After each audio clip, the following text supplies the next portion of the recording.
मैं निष्ठापूर्वक यह शपथ लेता हूँ कि देश की आजादी और राष्ट्र की एकता की रक्षा करने और मजबूत बनाने के कार्य में तन मन से अपना सहयोग दूंगा। मैं ये भी प्रतिज्ञा करता हूँ कि मैं हिंसा का कभी भी प्रयोग नहीं करूंगा और मेरा विश्वास है कि धर्म, भाषा, प्रांत संबंधी तथा अन्य सभी राजनीतिक और आर्थिक विवादों को शांतिपूर्वक और संवैधानिक उपायों द्वारा हल किया जाना चाहिए। एक प्रमुख राजनीतिक एवं आध्यात्मिक नेता थे।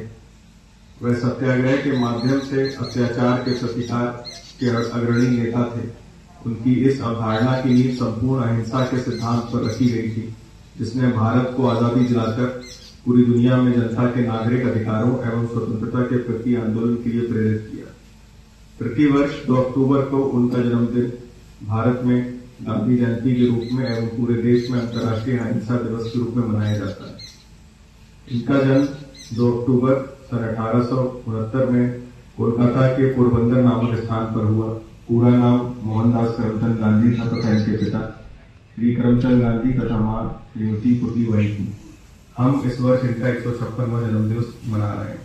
महात्मा गांधी जी ने आजादी में विभिन्न आंदोलनों में अग्रणी भूमिका रही और विभिन्न आंदोलनों में उन्होंने भाग लिया और ये बिल्कुल कहा जाना ठीक है कि उनका एक बहुत बड़ा योगदान हमारे स्वतंत्रता संग्राम आंदोलन में रहा।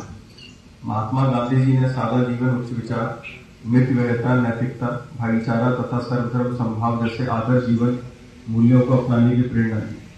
इसके साथ साथ आज हमारे भारत के दूसरे प्रधानमंत्री श्री लाल बहादुर शास्त्री जी का भी जन्मदिन है और उनका जन्मदिन इसलिए बहुत खास है क्योंकि वो आजाद भारत के दूसरे प्रधानमंत्री तो थे ही, उसके अलावा जो महात्मा गांधी जी के मूल्य हैं, इसके बारे में सादा जीवन, मितव्ययिता, नैतिकता, इसके बारे में हम लोगों ने बात की।